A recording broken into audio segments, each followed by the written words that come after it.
বাঙালি জাতি যেরকমভাবে বুকে রাখতে পারে ঠিক বুক থেকে ছুঁড়েও ফেলে দিতে পারে। হ্যাঁ, ইদানিং সোশ্যাল মিডিয়া একটা শুরু হয় যে ট্রান্সফার মার্কেটিং। তারা ফেসবুক ভেরিফাইড ফেসবুকে জনপ্রিয়তার দিক থেকে দেখতেছে যে কোন দেশের ফুটবল বেশি জনপ্রিয় বা কোন দেশের ফুটবলার ফুটবল প্রেমীরা বেশি ক্রেজি।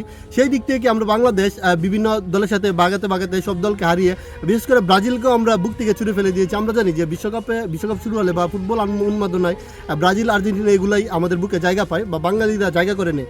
বাট এই যে শেয়ার মার্কেটে এসে ট্রান্সফার মার্কেটিং যেটা চলতেছে সেই জায়গায় এসে ব্রাজিলকে আমরা তুড়ি মেরে উড়িয়ে দিয়েছি। মানে ব্রাজিল প্রেমী যারা আছে বাংলাদেশি, তারা যে কতটুকু নিজের দেশপ্রেমী বা দেশকে কতটুকু মানে ভালোবাসি সেটা তারা প্রমাণ করলো। দেন তারপরে আমরা টিএনসিকে বাগিয়েছি। বাট এখন আর্জেন্টিনার সাথে সেম কাহিনী, তো আর্জেন্টিনাকে আমরা বাগিয়ে ফেলেছি। তো বিষয়টা হচ্ছে এই যে আমরা যারা বাঙালি আছি তারা আমরা হচ্ছে যে দেশপ্রেমী, আগে হচ্ছে আমাদের দেশ, তারপরে হচ্ছে অন্য কান্ট্রি বা ভালো খেলোয়াড় বা ভালো দেশ।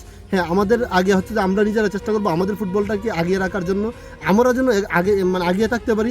দেন তারপরে হচ্ছে অন্যরা যে ব্রাজিল আর্জেন্টিনা যাকে সাপোর্ট করি আমরা, তারপরে হচ্ছে তারা। বাট সব কিছুর মূল হচ্ছে নিজের দেশ আগে, নিজের দেশকে জিতাতে হবে, দেশের জন্য জীবন দিয়েছি, রক্ত দিয়েছি, দেশকে আগিয়ে রাখতে হবে। তো এটা হচ্ছে মার্কেটিংয়ের যে সিস্টেম, সে জায়গায় ফুটবল প্রেমীরা বুঝিয়ে দিয়েছে যে ফুটবলকে কতটুকু ভালোবাসে বা বাংলার ফুটবল কত দূরে গিয়ে গেছে।